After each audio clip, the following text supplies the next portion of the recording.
देवताओं को अमृत पिलाने वाले उस मोहिनी रूप की अद्भुत कथा सुनकर स्वयं भगवान शंकर और माता पार्वती के हृदय में मोहिनी रूप को देखने की इच्छा जागी। माता पार्वती संग शिवजी श्री हरि के धाम पहुँचे और विनम्र भाव से बोले, हे प्रभु, हमें भी अपने उस मोहिनी स्वरूप का दर्शन कराइए। भगवान विष्णु मुस्कुराए और महादेव की इस प्रार्थना को स्वीकार किया। कथा शुरू करने से पहले आपको वीडियो को लाइक करना है और चैनल को सब्सक्राइब भी करना है। आइए कथा शुरू करें। ओम नमो भगवते वासुदेवाय नमः। श्री गणेशाय नमः। श्रीमद् भागवत महापुराण अष्टम स्कंद अध्याय 12वां। इतनी कथा सुनकर राजा परीक्षित ने कहा, हे शुकदेव जी, वह मोहिनी रूप कैसा सुंदर था, जिसे देखकर सब देवता तथा दैत्य अमृत पीना भूलकर उस पर मोहित हो गए। श्री शुकदेव जी बोले, हे परीक्षित, उस रूप का वर्णन हम कहाँ तक करें।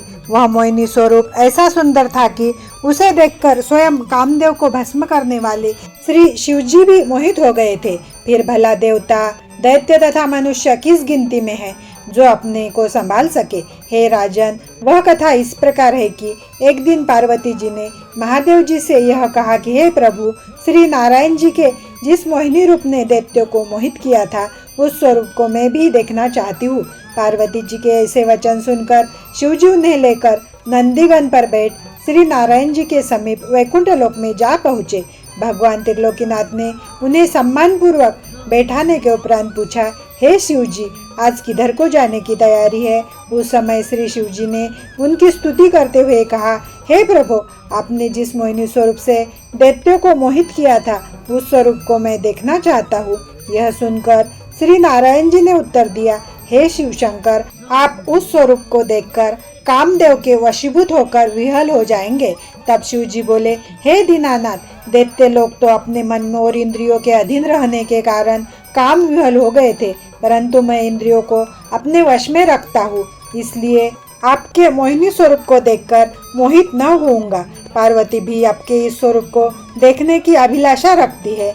अंततः आप जिस प्रकार मेरी प्रार्थना को सदैव मानते आए हैं, उसी प्रकार इस इच्छा को भी पूर्ण कीजिए। इस पर श्री नारायण जी ने कहा, हे शिव जी, आप मेरे निर्गुण स्वरूप की भक्ति रखने वाले हैं। मेरा वह स्वरूप घटने, बढ़ने, खाने पीने आदि से रहित है तथा हर किसी को दिखाई नहीं देता है। अंततः आप उसी स्वरूप को देखा करें। जिससे उस निर्गुण स्वरूप का ध्यान न हो सके, उसी को मेरे सगुण रूप को देखने की इच्छा करनी चाहिए, क्योंकि ऐसा करने से उसे निर्गुण रूप की भक्ति प्राप्त होती है। जो अज्ञानी मनुष्य मेरे निर्गुण रूप को नहीं देख पाता, उसे मैं सगुण रूप का दर्शन देकर ज्ञान प्राप्त कराता हूँ, जिससे वह थोड़े प्रेम में ही अपने मनोरथ को प्राप्त कर सके।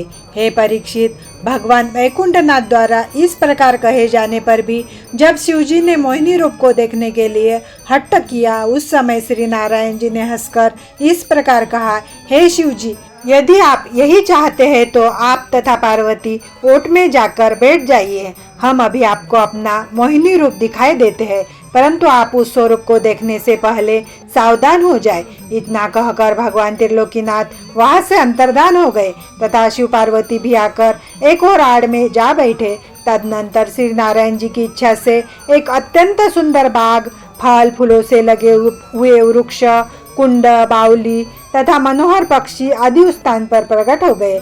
उस समय शिव पार्वती परस्पर यह कह रहे थे कि देखे, अब वह मोहिनी स्वरूप किधर से प्रकट होता है।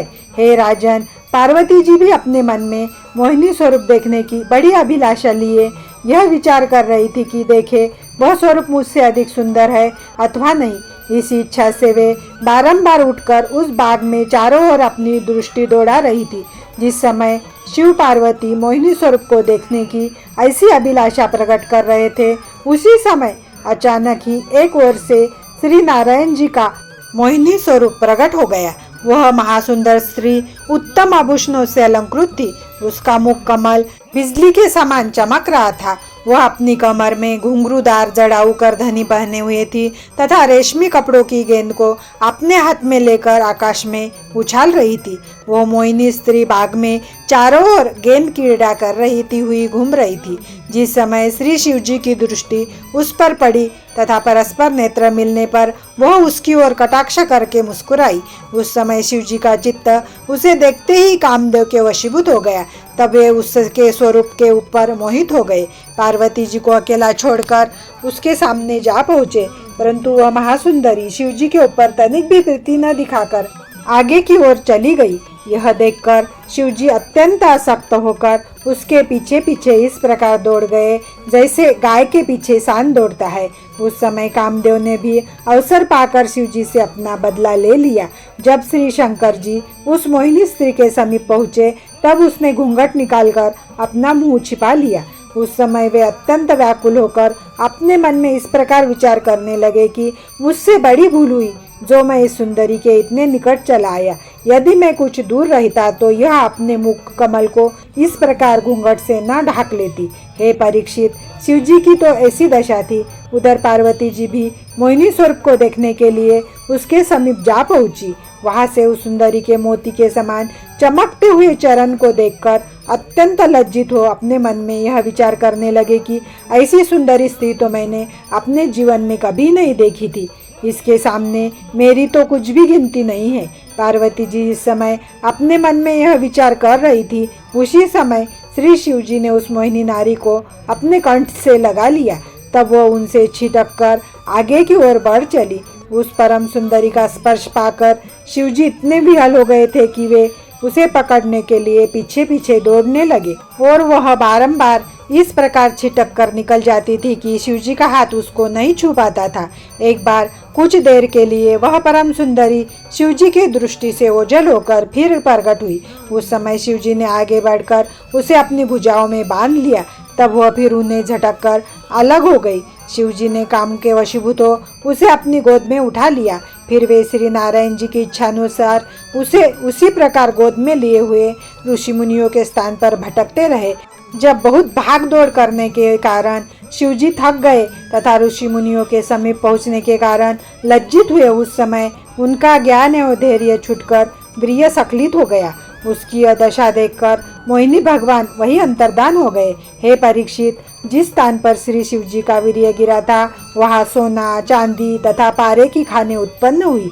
तदनंतर वीर्य स्खलित होने तथा मोहिनी रूप के अंतर्धान हो जाने पर शिव जी अत्यंत लज्जित तथा उदास होकर एक वृक्ष के नीचे जा बैठे।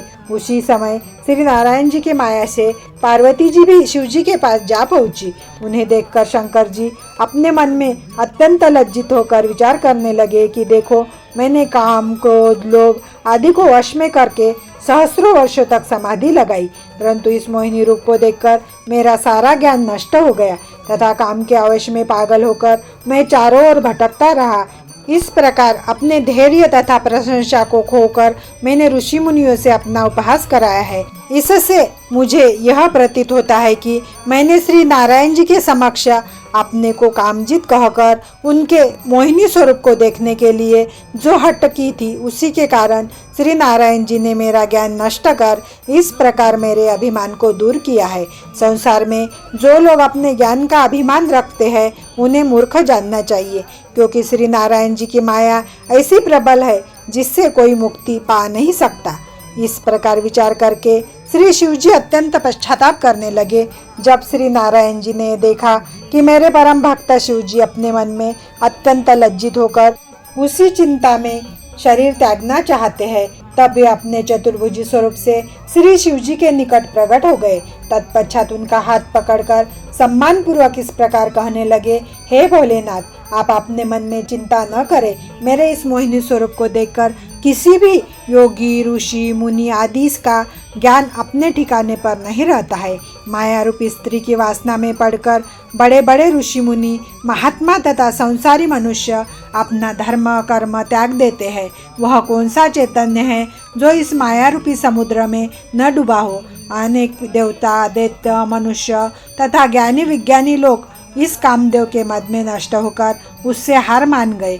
अंततः स्त्री रूपिणी माया को सबसे प्रबल समझना चाहिए। हे शिव जी, मैं आपको वरदान देता हूँ कि भविष्य में आपको मेरी माया नहीं व्यापेंगी, क्योंकि आप निशिदिन मेरे ध्यान और स्मरण में संलग्न रहते हैं।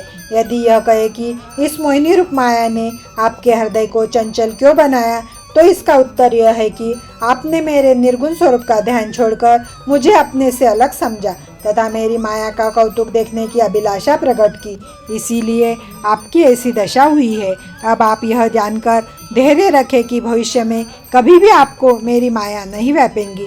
इस प्रकार भगवान वैकुंठनाथ ने जब श्री शिव जी को बोध कराया, तब वे धैर्य धरकर श्री नारायण जी को दंडवत प्रणाम कर वहाँ से विदा हुए। तदनंतर कैलाश पर्वत पर पहुंचकर पार्वती जी से इस प्रकार कहने लगे, हे पार्वती, तुमने मेरे इष्ट देव की माया का कौतुक देखा। मैं आठों प्रहर इन्हीं ज्योति स्वरूप के ध्यान में मग्न रहता हूँ। इतनी कथा सुनाकर शुकदेव जी ने कहा, हे परीक्षित, जो मनुष्य समुद्र मंथन की कथा को सुनकर कोई व्यापार आरंभ करता है, उसे अपने मनोरथ की पूर्ण सिद्धि प्राप्त होती है। इति श्रीमद् भागवत महापुराण सुख सागर कथा अष्टम स्कंद अध्याय 12वां समाप्त।